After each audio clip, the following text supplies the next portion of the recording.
पश्चात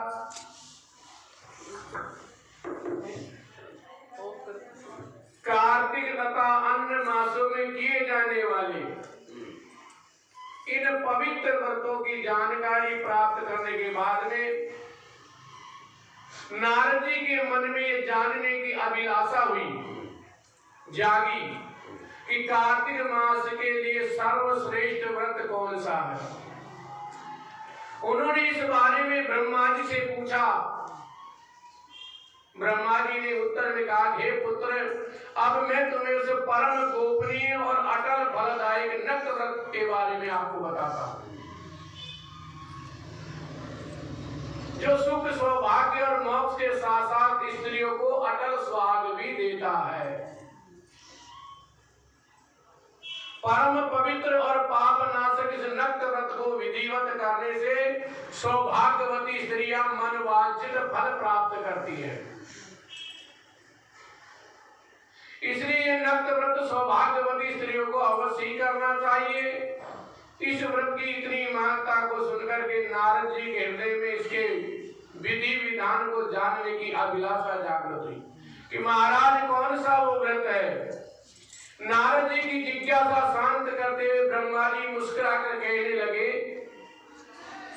हे वत्स, ये अति गोपनीय और देव दुर्लभ व्रत है, परंतु तुम्हारे से स्नेह और लोक कल्याण की भावना के लिए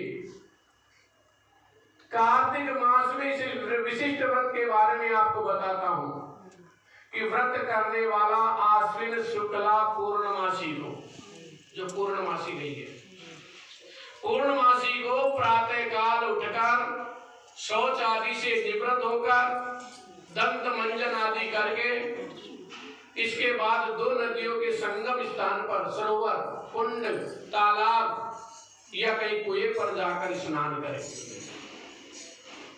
व्रत के एक दिन पहले सिर नहीं धोते हैं।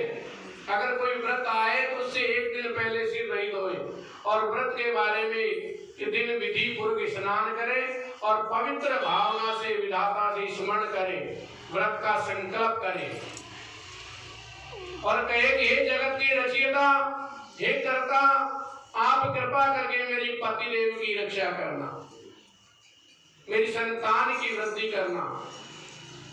और फिर सूर्य भगवान का जाप करके नतमस्तक होकर सूर्य नारायण को प्रणाम करो। उस दिन सुंदर वस्त्र आभूषण धारण करें। दिन में भोजन अथवा जलपान कदापि नहीं करें। पूरे दिन निराहार रहकर भजन कीर्तन पूजा आदि में व्यतीत रहना चाहिए। पूजन विधि के बारे में ब्रह्मा जी ने कहा कि सायंकाल में हमारी ब्रह्मा जी की यानी चांदी की मूर्ति बनवाएं, पात्र में दूध डालें और उन्हें स्नान कराना चाहिए। सोना, चांदी, तांबा, मिट्टी या जो भी हो प्रतिमा को बनवाएं और उसको लाल वस्त्र पहनाए। ब्रह्मा जी के लाल वस्त्र होते, लाल वस्त्र पहनाए और विधि पूर्वक हमारा पूजन करें। चांदी के पात्र में रखे हुए दूध को सोने की मतरी से मते और साथ ही ये प्रार्थना करें, हे ब्रह्मा जी, मुझे भोग आदि के लिए गौ प्रदान करके मेरी संपत्ति की वृद्धि करें, मेरे पति देव और को धन धान युक्त और चिरायु कीजिए, आयु बढ़ाइए और बहुत से दास दासियां प्रदान कीजिए। इसके पश्चात ब्रह्मा जी को भोजन कराएं और अपने कुल के बूढ़े बड़ों को सबसे पहले भोजन कराएं। वृद्धों को बहुत स्वादिष्ट पकवान खिलाकर उनकी आत्मा की तृप्ति करें। फिर तारों को देकर फिर स्वयं भोजन करें।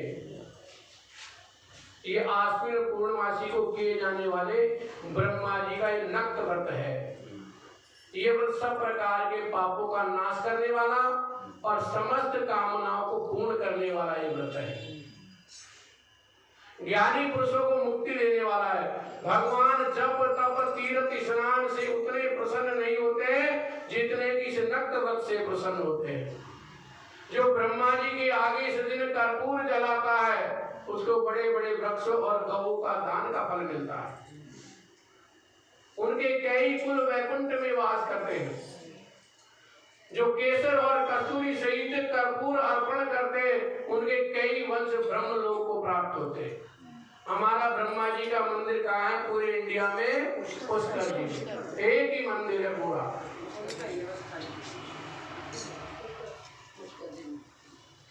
जो स्त्री इस दिन वस्त्र दान करती है वह कपड़े के सूत्रों में लड़ियों में बराबर करोड़ों वर्ष तक वैकुंठ में वास करती है।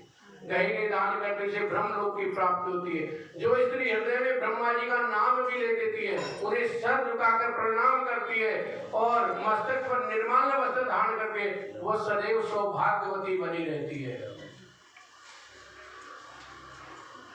इस व्रतधारी को आश्विन शुक्ला पूर्णमासी को स्नान करके भोजन करके ब्राह्मणों को भोजन, वृद्धजनों का पूजन करना चाहिए और उनका आशीर्वाद लेना चाहिए, बड़े बूढ़ों का। फिर सायंकाल ब्रह्मा जी का पूजन करें। यह व्रत मैंने आपके निमित्त किया है, इससे किसी प्रकार की कोई कमी हो तो उसको आप ब्रह्मा जी स्वयं पूरी करेंगे। ब्रह्मा जी ने कहा कि इस व्रत को करने की तो बात ही क्या है, जो इस कथा को पढ़ता है या सुनता है उसे अश्वमेध यज्ञ का फल भी प्राप्त हो जाता है। कथा को सुनना या ब्रह्मा जी का स्मरण भी कोई कर ले तो वो भी ब्रह्मलोक का अधिकारी बन जाता है। बोलिए विष्णु भगवान की